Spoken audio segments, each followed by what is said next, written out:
Everyone carries a shadow, but what if the darkest part of you is not your enemy, but your hidden source of power?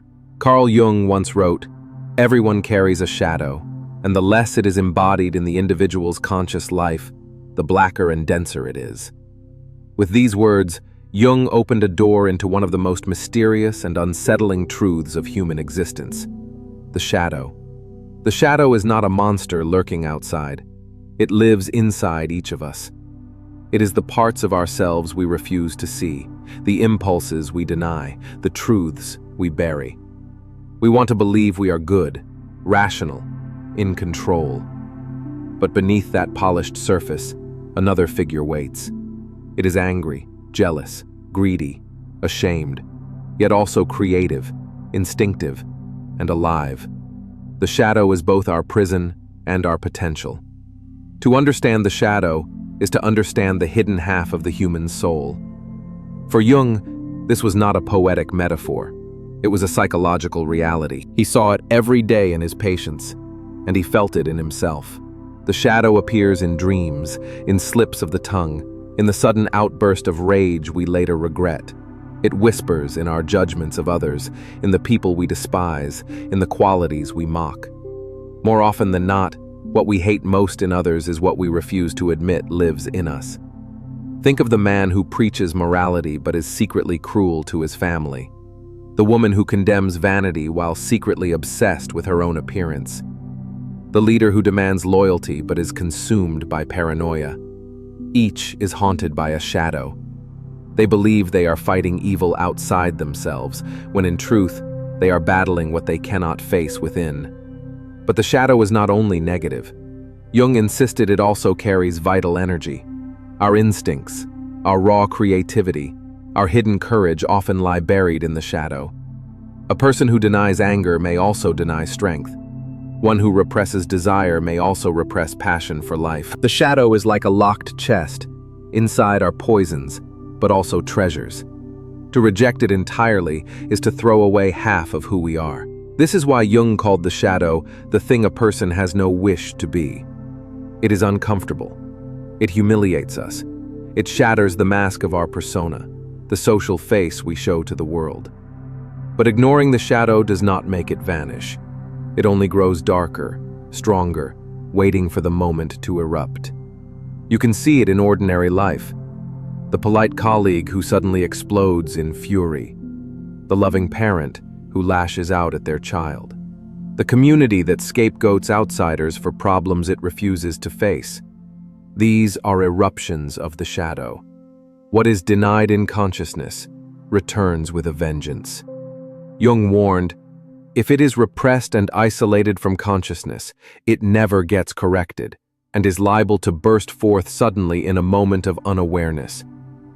That sudden burst can destroy relationships, careers, even nations. Yet the shadow also invites us. It says, "Face me, and you will know yourself more fully." This is the beginning of shadow work, the deliberate turning toward the darkness within. To practice shadow work is not to glorify evil, but to recognize that wholeness requires embracing the parts of ourselves we would rather forget. In dreams, the shadow often appears as a figure of the same sex as the dreamer. A rival, a critic, sometimes a terrifying stranger. It challenges us, mocks us, even attacks us. But Jung taught that these dream figures are not enemies to be destroyed. They are messengers. They show us what we lack, what we avoid, what we must integrate. Shadow work begins with honesty. To ask, what am I ashamed of? What do I project onto others? What do I fear to admit, even to myself? These questions sting. They strip away excuses. But each answer is a step toward freedom. Jung saw that many neuroses came from people refusing to face their shadow. They wore masks of respectability while their denied impulses twisted into anxiety, obsession, or despair. Only by admitting their hidden truths could they begin to heal. But here lies the paradox. The shadow is never fully defeated. It cannot be erased like a stain. It must be lived with, acknowledged, and balanced. To integrate the shadow is to make a pact with ourselves, to accept that we are complex, contradictory beings. Jung himself lived this struggle. He admitted to jealousy, pride, even visions that frightened him. But instead of pretending to be pure, he treated these experiences as part of his wholeness. He believed that true strength comes not from perfection, but from honesty. In a world obsessed with image and positivity, the shadow remains a scandal. We want heroes without flaws, spirituality without struggle, success without failure. But Jung's message is uncompromising. You cannot be whole if you deny your darkness. This is why the shadow fascinates us in stories. From Dr. Jekyll and Mr. Hyde to Darth Vader, from ancient myths of tricksters to modern tales of villains, we are drawn to characters who reveal the double life inside us all. We fear them, but we also recognize ourselves in them. The truth is simple and terrifying. The shadow is not out there, it is us. And so the question is not whether you have a shadow. You do. The question is, will you face it, or will it rule you in secret? This is the first step in the journey Jung called individuation, becoming whole. Shadow work is not optional. It is the threshold every seeker must cross. Behind that door lies both danger and discovery, both wounds and wonders. And until we step through, we remain strangers to ourselves. The shadow does not live only in individuals, it lives in nations, in cultures, in entire civilizations. Jung warned that just as a person can repress their darkness, so too can societies. When that happens, the result is catastrophic. This is the collective shadow, the hidden darkness of humanity itself. It emerges when entire groups refuse to face their fears, hatreds, and desires. What is denied inside the soul of the individual does not vanish. It gathers in the crowd, multiplying until it erupts with devastating force. You can see it in history. Whole nations carried shadows they would not face. Ancient empires that glorified conquest while denying their cruelty. Churches that preached love while burning heretics at the stake. Communities that prided themselves on order while enslaving millions. These are not just political tragedies, they are eruptions of the collective shadow. Jung witnessed the most terrifying example in his own lifetime: Nazi Germany. Here was an entire society intoxicated by projection. They projected their own denied shadow onto the other, Jews, outsiders, dissenters, and in doing so, unleashed horrors beyond imagination. For Jung, this was not merely politics, it was mass psychosis, a whole people possessed by their collective darkness. He wrote, "The larger a society, the more dangerous its shadow becomes, for collective man is far more unconscious than the individual." The terrifying truth is that collective denial of the shadow leads to war, genocide, oppression. When we refuse to own our darkness, we seek scapegoats. We say, "It is not us, it is them." And in doing so, we destroy them and ourselves. But the collective shadow does not only appear in dictatorships or atrocities, it also lurks in modern life. It is the racism that festers beneath polite words. It is the consumerism that hides our despair with endless distraction. It is the obsession with technology while the planet burns. These too are shadows of our age. The internet itself has become a stage for the collective shadow. Anonymous comments dripping with hatred, online mobs tearing strangers apart, conspiracy theories spreading like wildfire. Each post, each attack, is a fragment of shadow that individuals refuse to face alone, and so they unleash it together. And yet, just as with the personal shadow, the collective shadow also contains hidden energy. It is the voice of protest, the force of revolution, the raw anger that demands justice. When integrated, it can lead to progress. When denied, it becomes destruction. This is why Jung insisted that the fate of the world begins in the soul of the individual. The world will ask you who you are, and if you do not know, the world will tell you. A society that does not know its own shadow is doomed to project it outward. Only when enough individuals face their personal shadow can a community hope to confront its collective one. Consider how quickly fear spreads through crowds. One rumor, one spark, and suddenly thousands move as if possessed. Jung compared this to an archetype rising, a primal image that takes over the psyche of the masses. In such moments, rationality collapses, the shadow commands. But there is hope. Just as a person can do shadow work, so can cultures. Art, philosophy, religion, and free speech are all ways a society can bring its darkness into the light. A novel that exposes injustice, a film that forces us to confront prejudice, a movement that demands equality. These are collective acts of shadow work. They are not comfortable, but they are necessary. The danger comes when a society silences these voices, when artists are censored, when dissent is crushed, when myths are replaced by propaganda. The shadow grows unchecked. Jung feared that modern man, in his hunger for progress, would lose his mythic imagination, and with it, the tools to face collective darkness. In the 20th century, Jung watched as totalitarian regimes weaponized myth. They used symbols and archetypes to manipulate crowds, flags, marches, speeches echoing ancient rituals.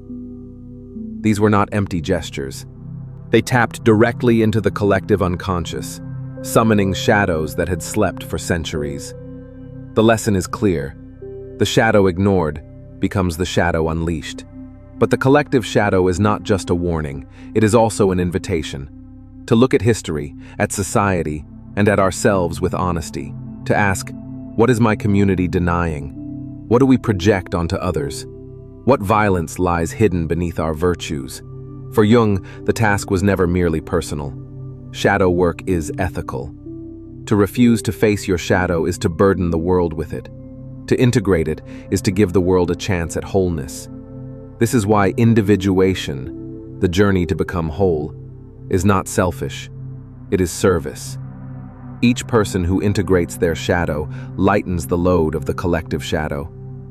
Each act of honesty, each confrontation with darkness ripples outward. The opposite is also true. Each act of denial, each projection, adds to the world's burden. Multiply that by millions, and you have war. And so the stakes are immense. Shadow work is not a private hobby. It is the foundation of our survival as a species. If we fail to face our collective shadow, we doom ourselves to repeat history's darkest chapters. If we succeed, we create the possibility of a world less ruled by fear, hatred, and projection. The shadow is everywhere. In you, in me, in nations, in history. But so too is the possibility of transformation. Jung's message is as urgent now as it was in his time. Until we face the shadow, both personal and collective, we remain its prisoners. The shadow, both personal and collective, is not the end of the story. For Jung, it was the beginning of transformation. To meet the shadow is terrifying, yes, but it is also the threshold of what he called individuation, the process of becoming whole. Individuation is not about becoming perfect. It is not about banishing darkness or polishing an image of purity. It is about becoming real. It is the lifelong journey of weaving together the opposites within us. Light and dark, conscious and unconscious, masculine and feminine, reason and instinct. Only when we hold these tensions can the true self emerge. The shadow is the first and fiercest opponent on this path. To turn toward it is to admit, I am not only what I pretend to be, I am also what I fear, what I deny, what I hide. That admission cracks the persona, the mask we show to the world. It is painful, humiliating, destabilizing. But it is also liberating. For the first time, we stop being controlled by what we refuse to see. This is shadow work, to bring the hidden into awareness, to confront the figures in our dreams, the patterns in our lives, the projections we cast onto others. Jung often asked patients to write down their dreams, to draw the figures they met, to dialogue with them as if they were real. He believed the unconscious was not a dead archive, but a living partner. By engaging it, we discover parts of ourselves waiting to be claimed. Imagine meeting your shadow in a dream. Perhaps it mocks you, perhaps it attacks you, perhaps it offers you a gift. The easy reaction is to run, to deny, to forget. But the brave response is to ask, "What are you trying to show me?" In that moment, the shadow ceases to be only an enemy. It becomes a teacher. This is not abstract. Think of the artist who integrates anger into their work, turning rage into poetry. The leader who admits their fear, and in doing so, gains true courage. The parent who faces their own childhood wounds and so breaks the cycle for their children. Each is an act of shadow work. Each is individuation in action. Jung insisted that individuation is not narcissism. It is not self-obsession. It is service to the world. For when we become more whole, we project less. We scapegoat less. We carry our share of darkness consciously, rather than dumping it on others. In this way, shadow work becomes an ethical act. To know yourself is to ease the world's suffering. But individuation is no straight line. It is a spiral. Again and again we return to the same conflicts, each time at a deeper level. The shadow never vanishes. It waits, it shifts, it grows with us. Each stage of life brings new shadows. The ambitions of youth, the compromises of middle age, the regrets of old age. Individuation is the art of turning toward them each time, and each time becoming more whole. Jung often used the symbol of the mandala to represent individuation. These circular patterns, found in cultures across the world, reflect the psyche's drive toward balance and wholeness. Patients who spontaneously drew mandalas were, Jung believed, unconsciously expressing their movement toward the self. The shadow, placed within the mandala, becomes part of the harmony, rather than a threat to it. And yet, the danger never disappears. To open the unconscious is to risk being overwhelmed. This is why Jung spoke of the transcendent function, the psyche's ability to hold opposites until a new, creative solution emerges. If we rush, if we force, we collapse into one-sidedness. True individuation requires patience, humility, and the willingness to endure paradox. Consider our time. Modern culture worships speed, progress, and image. We are encouraged to chase light and suppress darkness, to curate perfection online while disowning our flaws. But the shadow does not disappear. It waits. It leaks through depression, addiction, polarization, violence. The more we deny it, the stronger it becomes. Jung's message is radical even today. True healing is not found in denial, but in integration. Individuation is not about rising above humanity, but descending fully into it. It is about embracing our contradictions until they form a greater harmony. This is why Jung's work resonates with spiritual traditions. The mystics spoke of union with the divine. The alchemists sought the philosopher's stone, the union of opposites. Jung saw individuation as the psychological equivalent, a sacred process of becoming whole. He knew the price. Individuation demands sacrifice. It asks us to give up illusions of purity, to let go of false identities, to endure the pain of self-knowledge. But it also gives back more than it takes. It offers authenticity, meaning, and the quiet strength of a soul that is no longer divided. In the end, shadow work is not about conquering darkness. It is about learning to walk with it, to listen to it, to weave it into the story of who we are. It is about becoming a self, not the image we sell to the world, but the reality we embody. Jung once said, "I would rather be whole than good." That is individuation. That is the courage to live as a full human being, not a mask. And it begins with the shadow. The journey into the shadow is not merely psychological. It is spiritual, ethical, even political. Jung believed that the fate of humanity depends on whether individuals dare to face their own darkness. For the personal shadow, denied, becomes the collective shadow, and history shows us the cost of that denial. The 20th century gave us its proof: wars, genocides, totalitarian regimes. Each began not simply with political ideologies, but with millions of individuals refusing to see their own hatred, fear, and envy. These denied shadows fused together, erupting as violence on a global scale. The Holocaust, the gulags, the genocides of our age, all are monuments to what happens when the shadow is ignored. And yet, Jung did not despair. He insisted that within the shadow lies not only danger, but also the seed of redemption. For the same forces that drive cruelty can, when integrated, fuel creativity, courage, and compassion. The choice is ours. This is why shadow work is not optional. It is the task of every person who longs for authenticity to look at the stranger within and say, "I see you. I will not pretend you do not exist. I will not project you onto others. I will carry you as part of myself."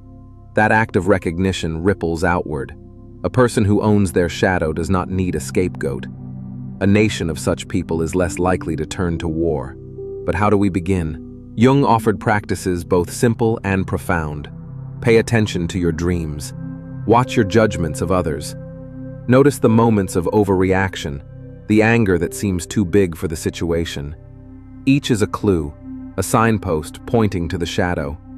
Do not dismiss them. Write them down. Draw them. Dialogue with them. Treat them as teachers. This work is not glamorous. It does not produce instant peace or eternal positivity. It is slow, humbling, often painful. But it is the only way to prevent the shadow from controlling us in secret. As Jung warned, until you make the unconscious conscious, it will direct your life, and you will call it fate. On a collective scale, shadow work demands that societies tell the truth about their history.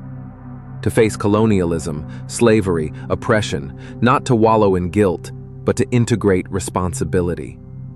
A nation that denies its crimes is doomed to repeat them. A nation that faces them can begin to heal. This is why art, philosophy, and spirituality matter. They give us mirrors for the shadow. A novel that exposes injustice, a painting that captures despair, a ritual that acknowledges death. Each brings darkness into the light, where it can be seen, named, and transformed. Without such mirrors, the shadow festers in silence.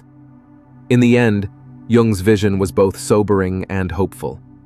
Sobering because he saw that evil is not an abstraction, but a reality in every soul. Hopeful because he believed that by facing it, we could become more whole, more human, more compassionate. He reminded us that individuation is not selfish, it is service. To become whole is to contribute to the healing of the world. Each person who does shadow work lessens the weight of the collective shadow. Each act of honesty is a step toward a more conscious humanity. Jung's words echo across time. The world hangs by a thin thread, and that thread is the psyche of man. The survival of civilization does not depend only on politics or technology. It depends on whether we dare to face our own souls. And so, we return to the beginning. Everyone carries a shadow. The only question is whether we will face it. To deny it is to live half a life, enslaved to what we cannot admit. To confront it is to enter the path of individuation, a path of danger, yes, but also of meaning. For in the shadow lies not only what we fear, but what we need: strength, passion, creativity, truth. The treasures of the soul, hidden in darkness, waiting for the courage of the seeker. So the invitation remains, not to destroy the shadow, but to know it. Not to pretend purity, but to embrace wholeness. Not to fear the darkness, but to walk with it, hand in hand, into the mystery of becoming fully human.